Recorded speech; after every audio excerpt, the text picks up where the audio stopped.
우리가 지난 주에 이제 월요일부터 금요일까지 신년 기도회 우리가 잘 마쳤습니다.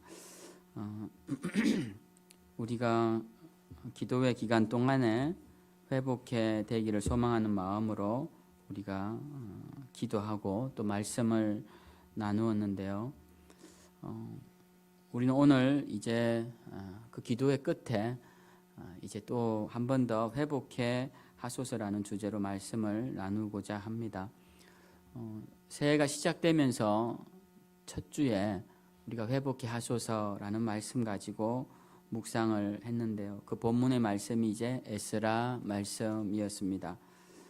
그 에스라 말씀을 통하여서 우리 교회와 또 우리 자신의 신앙들이 어떻게 회복되어야 할지 그것에 대한 갈망하는 마음으로 말씀을 나누었습니다.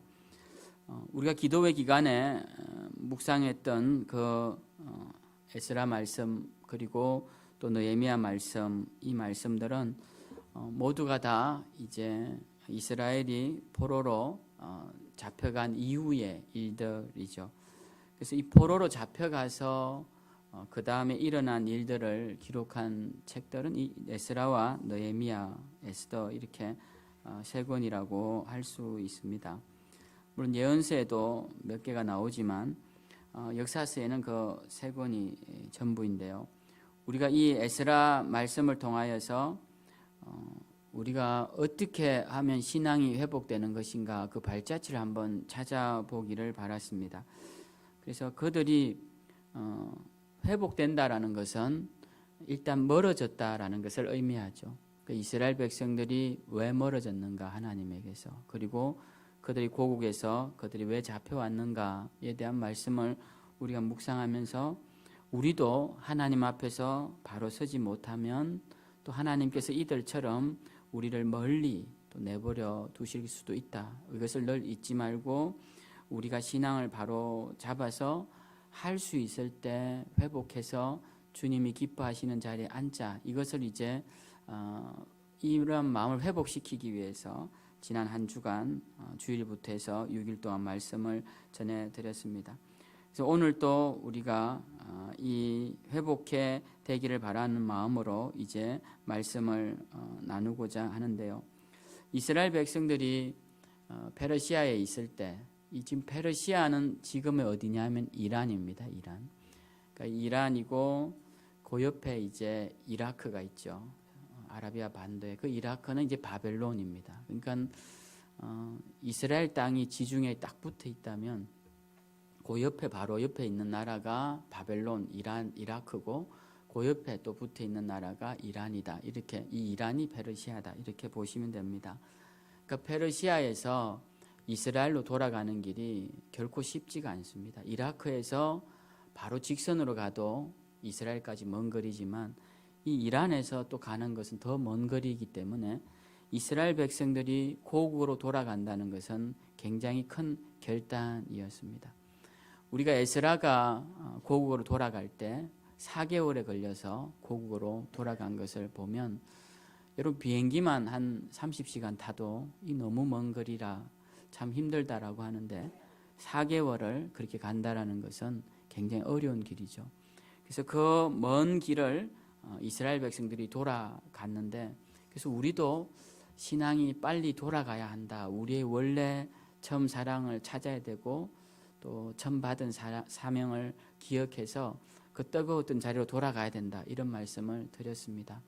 그래서 우리가 돌아가고자 하는 마음을 가져야 하는데 돌아가서 그러면 무엇을 할 것인가에 대한 말씀을 우리가 계속적으로 나누었습니다. 돌아가서 이스라엘 백성들이 가장 먼저 한 것이 무엇이냐면 성전을 건축하는 것이었습니다. 무너진 성전을 건축하는 것입니다. 그래서 우리도 성전을 건축해야 되는데 이 회복해 된다라는 것은 우리 마음에 무너져 있는 이 성전을 빨리 건축해야 된다라는 것이죠. 이 성전을 건축하고자 하는 마음이 이 이스라엘 백성들은 굉장히 뜨거웠습니다. 페르시아에 있을 때, 그리고 사실은 바벨론에 잡혀 있을 때도 그렇고, 그래서 그들은 바벨론 강가에서 고국을 생각하면서 빨리 돌아가서 하나님의 성전을 짓고 거기서 마음껏 찬양을 부르고 싶은 그런 욕구가 굉장히 강했습니다. 그래서 시편 137편에 보면 그런 소망을 담은 시들이 나오고 있죠. 근데 막상 그들이 돌아가서는 성전을 지으려고 했더니 주변에 핍박이 너무 심한 거예요. 그래서 그들이 성전 짓는 일을 멈추고 이제 자신들의 집을 짓거나 또는 자신들의 이기적 욕망을 충족시키는 일로 마음이 다 바뀌어 버립니다. 사람이 보통 그렇지 않습니까? 처음에는 막 열심히 할 듯 하다가 누가 옆에서 뭐라고 그러거나 또는 친구들이 뭐라고 그러면 마음이 해이해져서 그것이 지속되지 않는 경우를 많이 보게 됩니다. 이스라엘 백성들도 처음 올 때는 뜨거운 마음으로 이스라엘에 돌아와서 고국에서 하나님의 성전을 세우고 신앙을 회복하고자 했지만 그들은 곧 그 마음이 사라지게 됩니다. 사그라들게 되고 그들의 욕망을 충족시키는 일에 더 열심을 내게 됩니다. 그때 등장한 두 선지자가 있는데요. 그 선지자들이 바로 학개와 스가랴 선지자입니다. 오늘 우리가 읽은 이 본문의 말씀은 스가랴 선지자의 메시지인데요. 그 스가랴 선지자가 이방 땅에서 그 페르시아에서 하나님의 돌아간 백성들이 성전을 건축하지 않는다라는 소식을 듣게 된 것이죠. 그래서 그들이 와서 이제 왜 성전을 건축하지 않느냐? 성전은 건축하지 않고 너희의 집만 짓고 있으면 어떡하느냐? 하나님이 성전을 건축하면 어떻게 하시는데 너희가 이렇게 하느냐라고 이제 말씀을 하면서 오늘 스가랴 말씀이 하나님의 성전을 건축하고 그 성전을 중심으로 살면 하나님이 어떤 복을 주실지에 대한 짧은 한 구절을 우리가 읽었습니다. 그 말씀에 보면 이렇게 되어 있어요. 그날에 죄와 더러움을 씻는 셈이 다윗의 족속과 예루살렘 주민을 위하여 열리리라. 셈이 열린다라는 것입니다. 셈이 열린다라는 것은 샘물이 터져 나온다라는 것이죠. 저는 오늘 이 말씀을 읽다가 그래 우리 교회도 셈인데 우리 교회도 이름이 생명샘인데 우리 교회도 2022년도에는 정말 이 이름처럼 그리고 이 스가랴 말씀처럼 죄와 더러움을 씻는 셈이 되어야 되겠다. 2022년도는 우리 교회에 나오는 자들이 영원히 살아나고 또 생명을 얻는 교회가 되어야 되겠다라는 그런 마음으로 오늘 이 본문을 택했고 또 에스라서를 중심으로 해서 기도회 때 나누었던 말씀을 또 한 번 더 드리고자 합니다. 18세기에 영국의 고전 문학가 윌리엄 카우퍼라는 사람이 있었습니다. 그는 젊은 나이에 변호사가 되어서 성공의 길을 걷고 있었습니다. 그런데 어느 날 영국 의사당 앞에서 아주 중요한 변호를 하기로 되어 있었는데 그가 그 일에 대한 많은 부담과 긴장을 느낀 나머지 스트레스를 받고 결국 쓰러지게 됩니다. 그때부터 그의 인생은 망가지기 시작하는데요. 급기야는 정신분열 증세까지 찾아오게 됩니다. 자신을 추하고 무가치한 존재라고 자학하며 자살까지 하려고 했습니다. 그런 그가 주변의 도움으로 복음을 알게 되고 그 뒤 믿음 생활을 하면서 오늘 읽은 이 스가랴 말씀을 통해 큰 은혜를 받게 됩니다. 이 스가랴 13장 1절의 말씀을 읽으면서 죄와 더러움을 씻는 셈이 열린다고 했는데 그 셈이 예수 그리스도이심을 다시 한번 깨닫게 됩니다. 그리고는 그 사실을 깨닫고 신앙 간증을 하나 하는데요. 그 가사를 쓰는데 우리가 조금 전에 불렀던 바로 샘물과 같은 보혈언이라는 찬양입니다. 그 가사는 1771년에 거기 보면 앞에 W. 카우라고 되어 있습니다. 윌리엄 카우퍼라는 사람이 쓴 그 곡에 이제 미국 전통 음료를 붙여서 만든 찬양이 바로 우리가 부른 찬양인데요. 저는 이 찬양을 부르면서 그리고 오늘 이 말씀을 부르면서 우리도 생명샘이라는데 이 이름에 맞게 주님의 보혈의 생수가 흘러서 정말 이곳에 오는 사람들의 죄를 씻고 주님의 사랑과 은혜를 받고 또 능력을 받는 교회가 되는 그런 샘터가 되어야 되겠다. 그런 마음이 제 속에 있었습니다. 그래서 오늘 이 말씀을 통해 저와 여러분들이 정말 생명샘 물가에서 그 샘터에서 여러분의 영혼이 소생되고 또 이곳에 나오는 이들이 영혼이 소생되는 그런 놀라운 역사가 2022년도에 일어나기를 주님의 이름으로 축원드립니다. 그러기 위해서는 우리는 회복되어야 하는 것이죠. 그럼 무엇이 회복되어야 되느냐? 이스라엘 백성들이 돌아가서 무엇을 회복시켰는가? 저는 오늘 이 네 가지 회복에 대한 소망을 함께 나누고자 합니다. 먼저는 우리의 잘 아시는 대로 성전 신앙의 회복입니다. 우리가 돌아가서 회복해야 할 신앙이 무엇이냐라고 했을 때 우리는 성전 신앙이 회복되어야 합니다. 성전 신앙이 회복된다는 것은 우리 삶의 중심에 하나님을 모신다는 것을 의미하는 것입니다. 사람마다 다 하고 싶은 것이 있죠. 어떤 사람들은 여행하는 것을 좋아하고, 또 어떤 사람들은 영화나 드라마 보는 것을 좋아하고, 또 어떤 사람들은 책이나 음악을 듣는 것을 좋아하고, 또 어떤 사람들은 정원을 가꾸거나 화초를 키우는 것을 좋아하기도 합니다. 우리가 좋아하는 일, 기뻐하는 일들이 사람마다 다 다르고 또 그 종류가 많지만, 성전 중심의 신앙이라는 것은 우리가 좋아하는 그 어떤 것보다 하나님이 가장 우선이 되는 신앙, 그 신앙이 바로 성전 중심의 신앙이다라는 것입니다. 우리가 무엇을 결정할 때 그 결정을 가장 중요하게 바꾸는 요소가, 그것이 성전 중심이 되고 신앙 중심이 된다면, 하나님 중심이 된다면 그 사람은 성전 중심의 신앙인데, 우리가 무엇을 결정할 때 다른 것이 우리의 삶의 방향을 가장 크게 결정한다면 그것이 내 삶의 중심이 되는 것입니다. 여러분은 삶의 중심에 무엇이 있습니까? 여러분은 어떤 일이 일어나면 금방 여러분의 태도를 바꾸십니까? 우리가 성전 중심의 신앙이라는 것은 바로 우리가 하나님이 내 삶의 가장 중요한 결정 변수라는 것을 우리가 의미하는 것이고, 하나님이 우선이 될 때 우리는 그 신앙을 성전 중심의 신앙이라고 말하는 것입니다. 이스라엘 백성들은 이스라엘 나라의 가장 중심지 예루살렘에다가, 그리고 그 예루살렘 성의 가장 중심에 하나님의 성전을 세웠습니다. 그리고 절기가 되면 그 성전에 나와서 제사를 드리고, 아무리 멀리 있더라도 몇 날이 걸려서라도 그들은 그곳에 나와서 약속한 날짜에 와서 제사를 드리고 하나님을 만났습니다. 만약 그들이 올 수 없다면 먼 곳에서라도 그 성전을 향하여서 기도하였습니다. 대표적인 사람이 다니엘인데요. 다니엘은 바벨론의 포로로 잡혀갔을 때 그 먼 곳에서 성전에 나오지 못하니까 매일 성전을 향하여서 창문을 열고 그 방향으로 매일 기도의 제사를 정해진 시간에 올려드렸던 사람입니다. 이것이 바로 성전 중심의 신앙을 살아가는 사람입니다.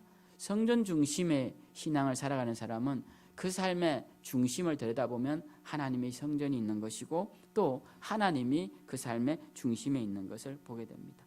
성전 중심의 신앙이라는 것은 내 시간의 중심에 하나님이 계시는 것이고, 내 물질의 중심에 하나님이 계시는 것이고, 내가 가진 재능의 중심에 주님이 계시는 삶이 바로 성전 중심의 삶입니다.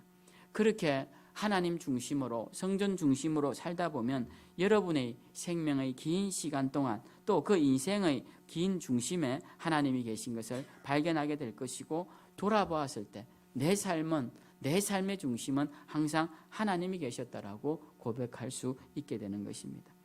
우리는 성전을 건축하고 하나님 성전 중심으로 살아가는 자들을 하나님이 얼마나 기뻐하시는지 오늘 말씀을 통해 알 수 있는데요. 성전을 건축하다가 주저앉아서 그 성전 건축의 열망을 잃어버린 자들에게 학개 선지자가 나타나 이런 말씀을 합니다. 학개는 총 2장밖에 없는 짧은 선지서인데요. 그 2장에 보면 학개가 이스라엘 백성들에게 이렇게 말을 합니다. 만군의 여호와가 이같이 말하노라. 조금 있으면 내가 하늘과 땅과 바다와 육지를 진동시킬 것이요 또한 모든 나라를 진동시킬 것이며 모든 나라의 보배가 이르리니 내가 이 성전의 영광이 충만하게 하리라. 은도 내 것이요 금도 내 것이니라. 이 성전의 나중 영광이 이전 영광보다 크리라. 이렇게 말씀합니다. 그러니까 하나님께서 이 성전을 짓는 이스라엘 백성들의 모습을 보면서 너무 기뻐서 이런 말씀을 하시는 거예요. 내가 모든 나라를 흔들어서 그 속에 있는 보물들을 다 꺼내다가 이 성전에 이르게 하겠다. 그리고 이 성전을 영화롭게 할 것이니 내가 은도 내 것이고 금도 내 것인데 내가 이 성전을 영화롭게 하지 못하겠느냐. 이 성전의 나중 영광이 이전 영광보다 크리라 이런 말씀을 합니다. 그러니까 사실 이 성전은 스룹바벨이 짓는 두 번째 성전인데요. 전에 솔로몬이 지었던 성전에 비하면 사람들이 눈으로 보기엔 초라하기 거지없는 것이었습니다. 그런데도 하나님은 이 초라한 성전에도 불구하고 얼마나 좋으셨던지 세상의 은도 금도 다 내 것이고 보물도 다 내 것인데 내가 다 흔들어서 이 성전을 영화롭게 하리라. 그러니까 지금 하나님이 굉장히 기뻐하시는 모습을 볼 수가 있습니다. 지금 세상 우리 사람들 말로 하면 지금 굉장히 업돼 계신 거예요. 하나님이 성전이 지어져서 우리가 집을 짓고 이렇게 보면 기분이 좋지 않습니까? 처음 집을 짓고 그 안에 들어가면 막 흥분되는 것처럼 하나님이 지금 굉장히 기뻐하신다는 거예요. 그러면서 학개 2장 후반에 보면 이런 말씀을 하십니다. 성전 지대를 샀던 날에 학개에게 이르시되 너희는 오늘 이전을 기억하라. 아홉째 달 24일 곧 여호와의 성전 지대를 샀던 날부터 기억하여 보라. 곡식 종자가 아직도 창고에 있느냐? 포도나무, 무화과나무, 석류나무, 감람나무의 열매가 맺지 못하였느니라. 그러나 오늘부터는 내가 너희에게 복을 주리라. 성전 지대를 샀던 날부터 내가 어떻게 너희에게 복을 내리나 보라. 하나님 이런 말씀을 하십니다. 그러니까 성전의 틀을 닫고 이제 지대에 쌓기 시작하는데 오늘이 9월 24일이지. 이 9월 24일에 이전부터 이후를 한번 비교해봐라. 그전에는 너희 창고에 곡식이 없고 포도나무와 무화과나무와 석류나무와 감람나무에 열매가 없지만 이 9월 24일 이후부터 내가 어떻게 너희를 축복하는가 한번 보라. 주님이 이렇게 말씀하시는 거예요. 그러니까 이 정도로 주님이 말씀하신다는 것은 보통 사람들도 이렇게까지 말하지 않는데 하나님이 굉장히 기뻐하신다는 겁니다. 하나님 마음이 지금 굉장히 기쁨이 있으신 거예요. 내가 한번 너희의 이 수고를 어떻게 축복하나 한번 보라라는 것입니다.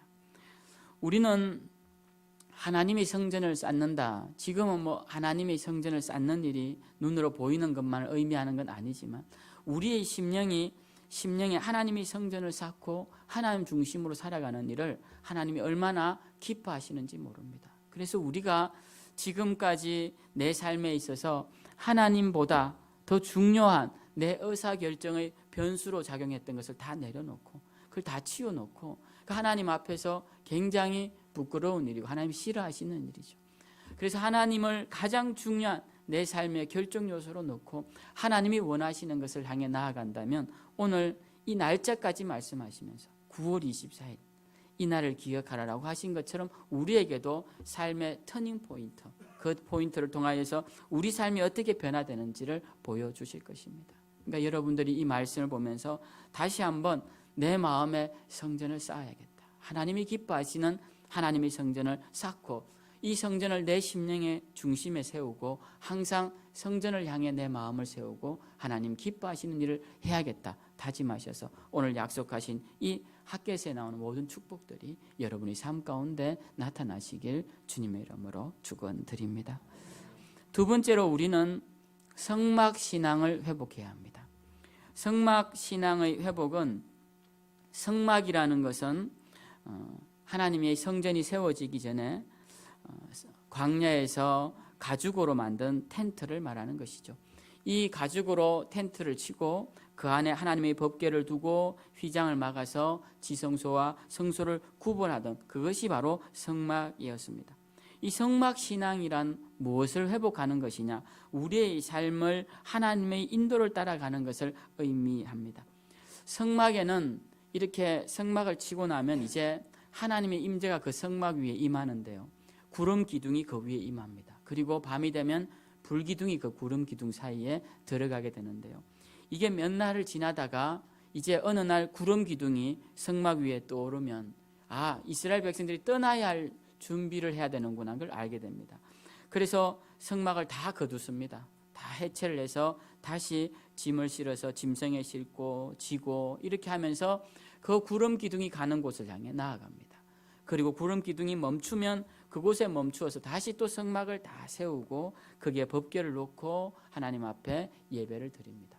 이 구름 기둥이 머무르는 기간에 따라서 거기에 있고 또 움직이면 또 움직이고 이 이스라엘 백성들의 행군은 구름 기둥이 가는 곳을 따라가고 가는 시간에 따라 갔던 것입니다. 성막신앙이란 무엇을 의미하느냐 하면 하나님의 임재를 따라 움직이는 신앙을 성막신앙이라고 할 수 있습니다.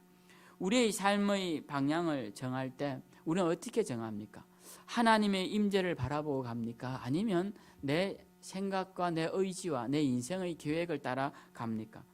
성막신앙의 회복이라는 것은 항상 우리의 움직임에 하나님을 의지하는 신앙이 바로 성막신앙입니다.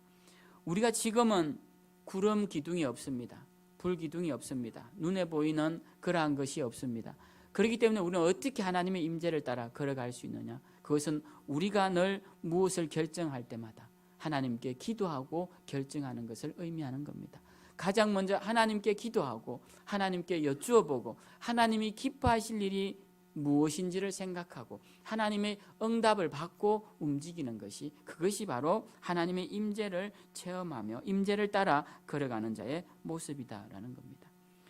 이사야 30장 2절에 보면 하나님께서 이스라엘 백성들에게 굉장히 진노하십니다.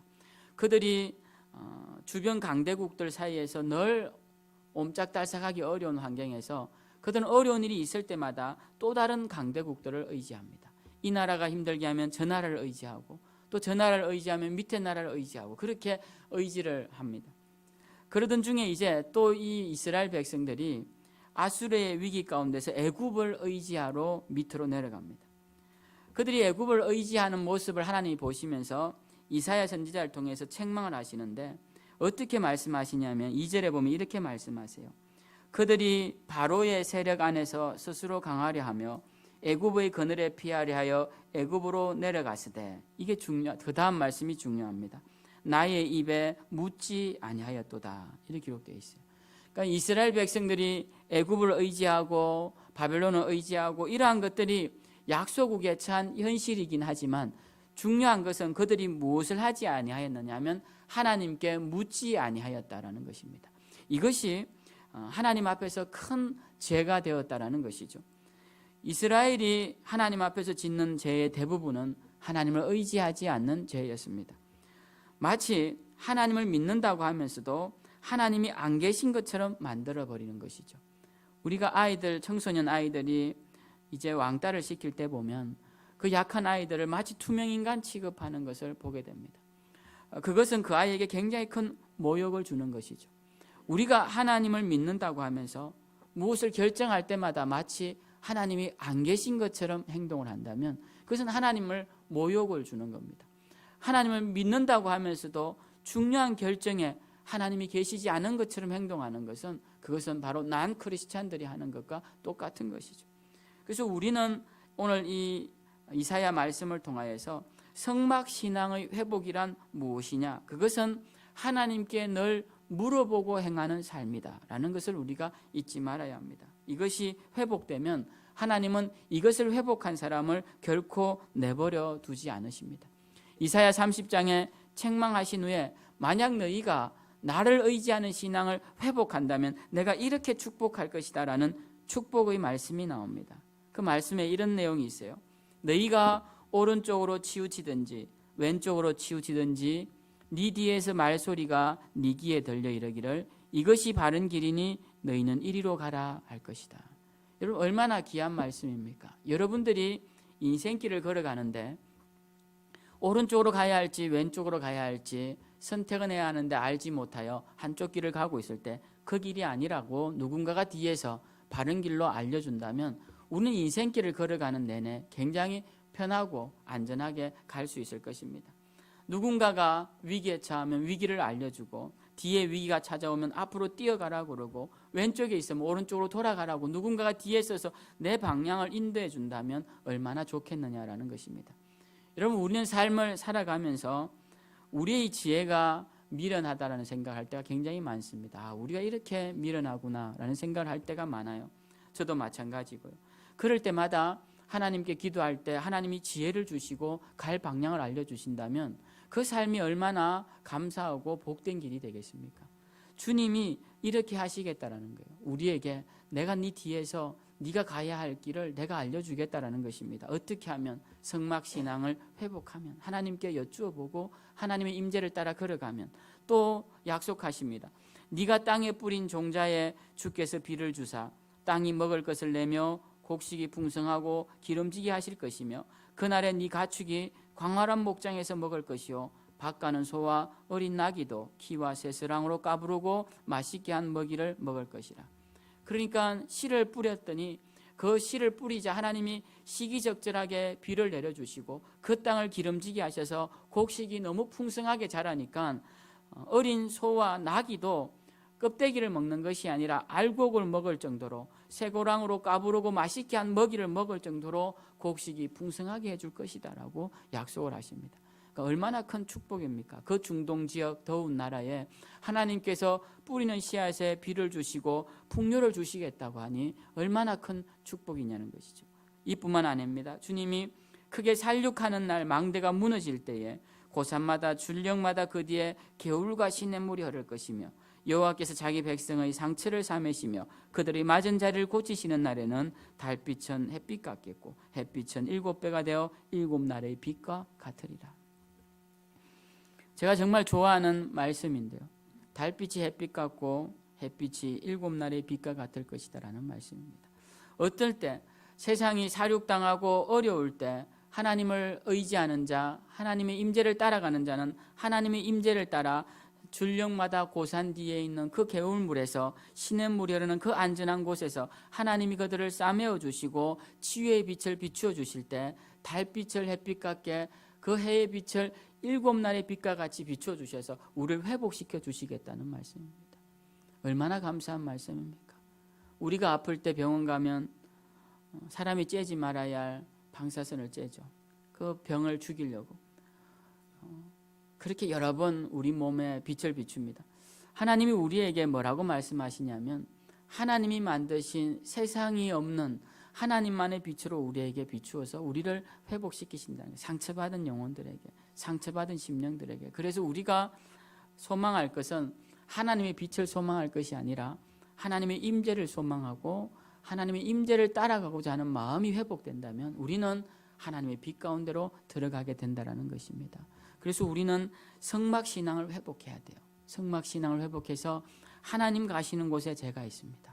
하나님이 머무시는 곳에 제가 머뭅니다. 하나님이 하라고 하시는 그 자리에 제가 있습니다. 하나님이 부르시는 그 자리에 제가 대답합니다 라고 말할 수 있어야 하는 것이, 그것이 성막신앙을 회복한 자의 모습입니다. 세 번째는 사명의 회복입니다. 더 분명하게는 사명받은 일꾼들의 회복입니다. 새해 첫 주에 하나님께 돌아가자 말씀을 드렸죠. 오늘 또 돌아가자는 말씀을 드리는데 돌아가서 우리 그리스도인들, 우리 생명샘 교인들이 뭘 회복해야 될까요? 그것은 사명을 회복해야 합니다. 하나님께서 우리에게 주신 사명을 회복해야 돼요. 포로로 잡혀갔던 이스라엘 백성들이 총 3차에 걸쳐 이스라엘로 돌아올 때 1차 때는 서룹바벨을 따라서 4만 명이 넘는 사람들이 따라옵니다. 그리고 80년 후에 2차 때는 에스라에 의해서 9천 명 넘는 사람들이 따라와요. 그리고 3차 때는 그로부터 13년 후에 느헤미야에 의해서 또 많은 사람들이 따라오지만 몇 명이 왔는지는 기록되어 있지 않습니다. 근데 1, 2차 때 따라온 사람들은 어떤 사람이 따라왔는지, 누구의 후손들이 따라왔는지 자세하게 기록되어 있는데요. 그때 1차 때도 보고 2차 때도 보면 가장 적게 따라온 지파 사람들이 있습니다. 그게 바로 레위 지파 사람들이에요. 1차 때도 얼마 안 왔지만 몇백 명밖에 안 왔지만 그 4만 명이 넘는 사람들 중에서 2차 때는 에스라가 한 곳에 모아놓고 세어보니까 레위 사람들이 한 명도 없었다고 기록되어 있습니다. 그들이 왜 안 왔을까요? 왜 레위 사람들이 오지 않았을까요? 레위 사람들의 일은 성전을 돌보는 일입니다. 성막을 치고 성전 기물을 닦고 제사를 드리고 제사 드린 번제물 남은 것들을 치우고 그 죽일 때 남는 배설물들을 치우고 성전 주변을 깨끗하게 하고 나아갈 때 성전을 또 성전 기물을 들고 이렇게 하는 역할들을 레위인들이 했죠. 그러니까 이 레위인들이 그런 일을 하다가 바벨론으로 포로로 잡혀오고 페르시아로 왔더니 그들이 할 게 없는 것이죠. 그러니까 다 직업을 가지게 된 겁니다. 그들이 다 직업을 가지고 이제 페르시아 땅에서 바벨론 땅에서 정착을 한 것입니다. 그런데 이 정착을 했던 시점에서 이제 사람들이 다시 고국으로 돌아간다고 하니까 이 레위 사람들이 돌아가면 이제 뭘 해야 됩니까? 다시 성전을 가꾸는 일을 해야 되는 거예요. 근데 여러분 한번 보십시오. 성전 관리하는 일이 좋을까요? 성전 관리하는 일은 힘들고 보수는 적은 곳이었습니다. 그래서 레위 사람들이 그것을 다시 하고 싶지가 않은 거예요. 레위 사람들이 식량은 누구에게 의존해야 되냐면 나머지 11지파에게 의존해야 합니다. 굉장히 그게 불편한 삶이죠. 내가 내 스스로 해서 살면 되는데 굳이 다른 사람이 도움을 받아야 하는 그런 삶이 굉장히 어려운 삶이었습니다. 왜냐하면 레위 지파는 땅을 주지 않으니까요. 그러니까 레위 사람들은 돌아가는 게 싫었던 겁니다. 그리고 그 당시에 페르시아는 시대 때는 굉장히 유대인들의 위상이 높아졌을 시기예요. 지금 에스라가 돌아가던 시기가 아닥사스다 왕 때입니다. 아닥사스다 왕. 근데 이 아닥사스다 왕 바로 전 왕이 아하수에로 왕인데요. 이 아하수에로 왕 때 어떤 일이 일어나냐면 에스더가 아하수에로 왕의 왕비가 됩니다. 그러니까 유대인 여인이 왕비가 되었으니까 그 사회에서의 유대인 지위가 굉장히 높아지게 된 것이고 그곳에서 자리를 잡은 자들은 이제 고국으로 돌아가는 것이 도리어 힘든 일이 되고 말았던 것입니다. 지금도 미국 사회에서 아마 3세대만 가면 그 3세대들이 한국에 돌아오는 것은 거의 불가능한 일이 되고 맙니다. 왜? 한국말을 모르니까. 그리고 그 문화가 익숙해져 있고 이 한국 사회와 많이 달라져 있기 때문에. 그리고 거기 이미 자리를 잡았는데 연고도 없이 이곳에 온다는 것은 쉽지가 않은 것이죠. 지금 이 에스라가 돌아가던 시점이 바로 그랬습니다. 그러니까 이 페르시아에 있던 레위인들이 굳이 연고도 없고 알아주는 사람도 없고 그 힘든 곳을 향해서 지금의 이 자리 잡은 기반을 다 버리고 갈 수가 없다라는 겁니다. 그래서 아무도 안 간 것입니다. 우리는 이 모습을 보면서 시간이 지나면서 우리 그리스도인들이 사명을 잊어버리게 되는 모습과 굉장히 비슷합니다. 이 레위인들이 왜 사명을 잊어버렸을까요? 그들의 사명이 성전을 돌보는 일인데 왜 잊어버렸느냐? 그것은 페르시아의 생활이 굉장히 좋았기 때문에 그렇습니다. 내 삶이 지금 너무 편안하면 사람들은 사명을 잊어버리기가 쉬워요. 내 삶이 편안하고 안락하고 너무 좋으면 우리는 하나님께 기도하는 일, 그리고 복음 전하는 일, 성전을 돌보는 일, 주의 일에 등한시하게 된다라는 것입니다. 조금 사람들이 나한테 섭섭한 말을 하고 조금 어려운 일이 생기면 그까짓 것 안 하면 되지. 왜? 집에 더 좋은 게 많고 나를 편안하게 하는 곳이 있는데 굳이 그곳에 가서 내가 괴로움을 당할 일이 뭐냐라는 것은 오늘날 이 돌아가지 않은 그 오늘 본문의 에스라 시대의 레위 사람들과 똑같은 것이다라는 겁니다. 그래서 우리가 회복되어야 한다라는 것은 무엇이 회복되어야 되느냐? 내가 주님께로부터 받은 은혜를 기억하고 사명을 회복하는 것입니다. 여러분이 지금 평안하다면 평안할 때 회복하십시오. 그렇지 않으면 평안을 뺏기고 정말 사명으로 나아가지 않게 되는 순간이 오면 그때는 여러분 마지못해 사명을 감당하게 될 때가 올 것입니다. 제가 아는 신학대학원 동기 목사님 한 분은 좋은 회사에서, 좋은 대학에서 좋은 회사를 다니다가 저와 같이 신학대학원을 들어왔습니다. 저보다 나이가 한참 많으신 분이죠. 그가 들어온 이유 중에 하나는 그가 딸 둘을 놓고 막내 아들을 낳았는데 그 아들이 백혈병이 걸린 겁니다. 그가 주를 위해, 이 아이를 살리기 위해 내가 할 수 있는 일이 뭘까를 고민하다가 주의 종의 길을 걷자고 그 모든 일을 내버려 두고 온 것이에요. 그리고 우리도 모여서 그 아이 이름, 지금도 제가 20년이 지난 일이지만 그 아이 이름이 생각이 납니다. 그 아이를 위해서 함께 기도하고 그리고 함께 동료의 길을 걸었는데 그 아이가 신대원 3년 다니는 중에 죽었습니다. 그래서 굉장히 마음이 아팠습니다. 그분은 저하고 똑같이 개척하셨어요. 똑같은 시기에 2006년 12월에 개척하셨고 그 건물에서 세를 얻어서 지하에서 교회 건물을 얻어 하셨는데 너무 목회가 어려우셔서 가까운 공단에서 일하시다가 지금은 가정교회로 전환해서 사명을 감당하고 계신 걸로 제가 알고 있습니다. 여러분, 우리가 사명이라는 것은요, 평안할 때 할 수 있는 게 제일 좋은 겁니다. 여러분의 삶이 평안할 때 더 열심히 기도하시고 더 열심히 전도하시고 여러분의 가정이 평안하고 여러분의 사업이 평안하고 자녀가 평안하면 여러분 그럴 때 더 열심히 주의 일을 하셔야 합니다. 그러면 하나님께서 이렇게 열심히 하는 자들에게 아까 약속하신 그 학계의 축복, 이사야의 축복을 그들에게 허락해 주신다라는 것입니다. 레위 사람들이 물론 아무도 안 갔고 물론 그 전에 조금 갔지만 그들이 가서 열심히 한 자들은 나중에 그 사회에 이스라엘 나라의 중요한 지도자들이 다 되었습니다. 그러니까 결단해서 그곳에 나아가면 하나님이 그들을 사용하신다는 거예요. 그런데 페르시아에 남아있는 자들은 어떻게 되었을까요? 신앙을 잃어버리게 됩니다. 여러분, 믿음 생활하지 않고 세상 가운데 늘 있으면 아무리 부모님이 신앙생활 잘해도 그 신앙을 까먹는 데는 얼마 걸리지 않아요. 이 페르시아 땅에서 쾌락과 안락함과 즐거움이 있는데 이들이 하나님을 향한 신앙, 성전 회복의 신앙, 또 성막의 신앙이 회복되겠습니까? 그렇지 않다라는 거예요. 그래서 페르시아에 남아있는 것이 눈에 보이는 건 더 편안하고 좋은 길 같지만 이스라엘로 돌아가는 것이 기반을 다 버리고 더 어려운 일 같지만 하나님 앞에서는 그것이 더 복된 일임을 우리는 알게 됩니다. 그래서 우리가 사명을 감당하고 그 사명을 회복해서 빨리 사명의 자리로 나아가는 것이 그것이 힘든 일 같지만 우리에게 복된 일임을 잊지 말아야 합니다. 사명을 감당하는 일은 쉽지 않습니다.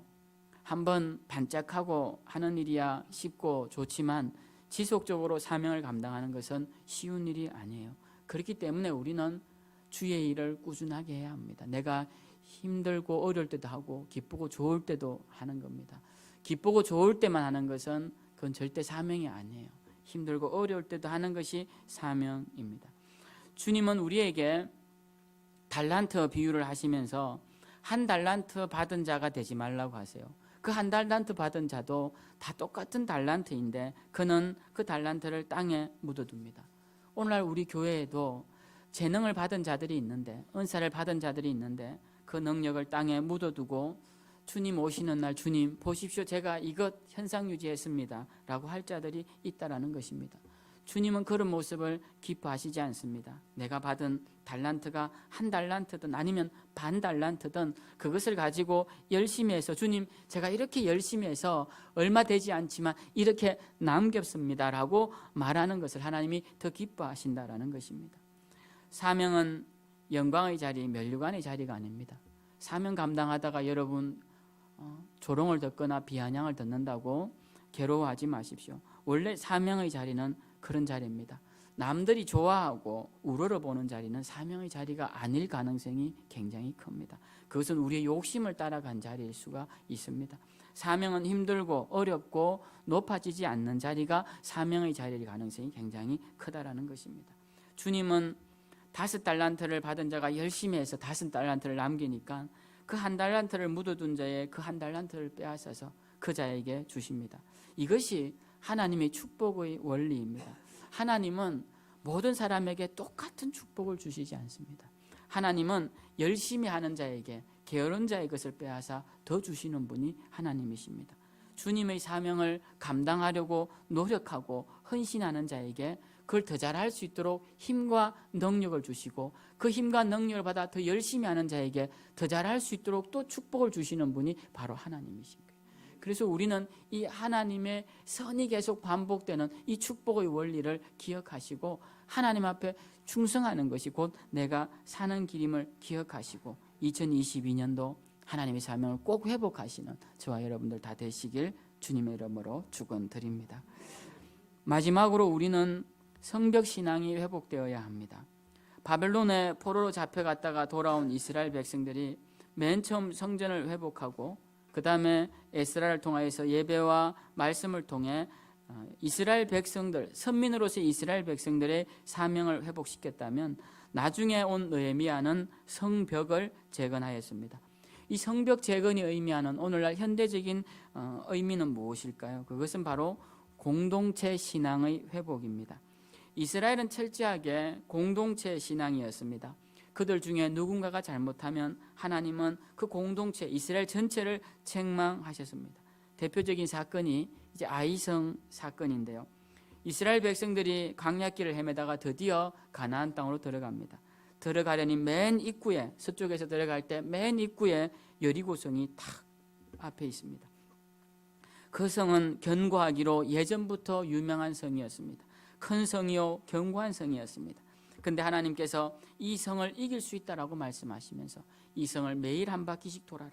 그리고 7째 날이 되면 7바퀴를 돌고 소리를 지르면 이 성벽이 무너질 것이다 라고 말씀하십니다. 그러시면서 중요한 것을 당부하시는데, 그 성에 들어가 그 어떤 물건도 개인적으로 갖지 말고, 사리사욕을 위해 소유하지 말고, 부정한 것들은 다 태우고 귀한 것들은 다 모아서 하나님께 바쳐라 라고 말씀을 하십니다. 근데 이 중에 아간이라는 자가 이제 여리고성이 무너지고 그들을 진멸하는 과정에서 금덩어리와 은덩어리를 보고 욕심이 생깁니다. 그래서 그것을 자기의 장막 밑에 감추고, 또 시날산의 외투를 보고 그것이 너무 멋있어서 그것도 자기 장막 밑에 감추어둡니다. 그리고는 이제 다음 성 아이성이라는 곳에 가게 됩니다. 이 한글이 아니에요. 아이라는 말은 히브리어인데요. 이 작은 성 아이성을 만나게 됩니다. 이스라엘 백성들이 이 큰 성 여리고도 이겼는데 이 아이성 정도는 아무것도 아니리라 생각하고 올라갔는데 그들이 집니다. 지고 많은 사람들이 상처를 입고 죽기도 합니다. 사람들이 하나님 앞에 무릎을 꿇고 기도합니다. 하나님, 여호수아부터 무릎을 꿇고, 하나님 어떻게 해서 이 성은 이기지 못합니까? 그러자 하나님 말씀하십니다. 너희 공동체 가운데, 너희 가운데 내 말에 불순종한 자가 있다. 그래서 여호수아가 지파별로 다 불러 모읍니다. 지파의 대표들을 불러서 제비 뽑기를 합니다. 제비 뽑힌 지파를 불러서 그 중에 가문을 다 부릅니다. 가문의 대표들이 와서 제비를 뽑습니다. 뽑혀진 가문을 불러다가 집안을 다 모읍니다. 집안의 대표가 와서 또 제비를 뽑습니다. 뽑혀진 집안의 가장들을 다 불러 모읍니다. 그리고 제비를 뽑으니 아간이 나오는 겁니다. 아간을 이제 추궁해 보니 그의 감추었던 그 금과 은과 시날산의 외투가 나옵니다. 사람들이 그 아간을 향해 돌을 던집니다. 그만 죽은 것이 아니라 그의 아내, 그의 자녀들, 심지어 그의 짐승들과 그리고 그의 모든 재산까지도 다 그 돌무더기에 덮여버립니다. 부정한 것들을 다 없애버린 것이죠. 이렇게 아간의 죄를 묻자 그 다음에 이 아이성을 이기게 해주십니다. 하나님의 징계 방식이 예전처럼 그렇게 한 사람을 통해 교인 전체를 막 이렇게 힘들게 하고 괴롭게 하시지는 않겠지만, 그래도 하나님은 항상 공동체를 보시는 시각이 있습니다. 한 사람의 죄가 이 공동체에 미칠 영향과 그리고 이 공동체의 전체적인 흐름이 이 들어온 자들에게 미친 영향을 하나님 보고 계신다라는 거죠. 요한계시록에 보면 7 교회들이 나옵니다. 근데 이 7 교회들은 다 제각각 칭찬과 책망을 듣는데 그 중에 칭찬만 듣는 교회가 있고 또 책망만 듣는 교회가 있습니다. 그렇지만 나머지 교회는 다 칭찬과 책망을 듣는데 그 책망을 자세히 보면 대부분 그 죄라는 것은 교회 일부가 지은 죄입니다. 교인 일부가 지은 죄인데 주님은 그 교회 전체를 향하여 책망합니다. 일부의 사람들이 영적으로 가늠하고 영적인 타락한 선지자를 불러 모으고 거짓 선지자의 말을 들은 것을 가지고 주님이 그 교회 전체를 향하여서 책망하시는 것을 보게 됩니다. 그러니까 하나님도 그 교회 전체를 보시는 그런 공동체 신앙이 분명히 오늘날 신약에도 적용될 수 있음을 요한계시록을 통해 우리에게 알려주고 계신다라는 것입니다. 그렇기 때문에 성벽 신앙이 회복된다라는 것은 교회 안에서 나 예수님 잘 믿고 천국 가야지 이런 신앙이 아니라 저 사람과 함께 우리 성도와 함께 신앙을 만들어 나가야 되겠다라는 그러한 공동체성을 회복하는 것이 바로 성벽 신앙의 회복이다라는 것입니다. 그러기 위해서는 우리가 서로가 서로의 성벽이 되어야 합니다. 우리가 외부에서 들어올 때 성전을 지키기 위해 먼저 성벽이 가로막은 것처럼 우리가 저 사람의 신앙을 지키는데 내가 먼저 방패가 되어 주어야 한다는 것입니다. 그러기 위해서는 저 사람을 위해 기도해주고 저 사람이 어려운 일을 맞이하면 위로해주고 또 잘못된 길을 가면 권면해주고 이렇게 하여서 철이 철을 날카롭게 한다는 말씀처럼 우리가 서로를 향해 날카로운 무기가 될 수 있도록 영적 무기가 될 수 있도록 서로를 향해 응원해주고 함께 나아가야 한다는 것입니다. 그런데 이와 반대로 서로의 나를 무디게 하는 경우가 있습니다. 믿음 좋은 사람을 도리어 믿음이 약하게 하고 기도하려고 하는 사람들을 도리어 기도하지 않게 하고 말씀에 순종하려고 하는 사람에게 의심을 심어주고 도리어 세상 가운데서 영적인 칼이 무뎌지게 만드는 사람들이 있습니다.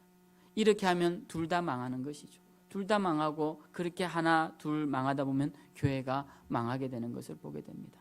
우리는 모두가 서로의 성벽입니다. 그래서 서로가 팔짱을 끼고 이렇게 견고하게 하면 삼겹줄처럼 튼튼히 우리도 함께 신앙을 지켜나갈 것이지만, 우리가 서로를 위해 기도하지 않고 험담하고 비방하고 조롱하면서 하나씩 둘씩 무너뜨린다면 그것은 결국 나에게 가하는 상처가 될 것이고 나도 무너지게 되고 마는 것입니다.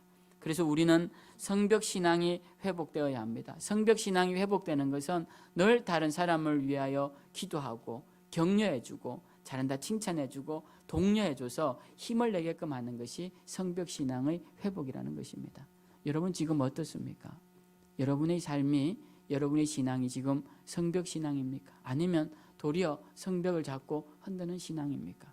우리 교회가 회복되려면 이 성벽신앙이 회복돼야 돼요. 우리가 누구보다 우리 성도들이 서로를 지지해주고 서로에게 힘이 되는 것이 우리 교회가 살아남는 방법이라는 것입니다. 누군가가 슬픔의 이야기를 하면 기쁨의 위로를 하고, 누군가가 부정적인 이야기를 하면 긍정적인 말을 하고, 누군가가 열등감에 의해서 자기를 비하하면 아니라고 자존감을 높여주고, 이렇게 하는 것이 성벽신앙이지, 도리어 반대로 한다면 그 사람은 회개해야 하는 것입니다. 주님은 그러한 자들을 기뻐하시지 않습니다. 그러니까 우리가 오늘 이 말씀을 통해서 회복해야 할 신앙이 무엇인가? 성전신앙과 성막신앙과 그리고 사명과 성벽신앙을 회복해야 된다. 이것을 기억하시고 2022년도 할 수만 있다면 이 말씀을 한 몇 주 동안 몇 달 동안 계속 그냥 토시 안 틀리고 하고 싶지만 여러분들도 지겨워하실 것 같아서, 근데 여러분 꼭 기억하시고 우리가 2022년도 회복이라는 절박한 소망을 가지고 회복되지 않으면 죽는다라는 생각을 가지고 올 한 해 정말 주님 기뻐하시는 신앙으로 회복되어 하나님께 큰 영광 돌리시는 저와 온 성도님들 다 되시길 주님의 이름으로 축원드립니다.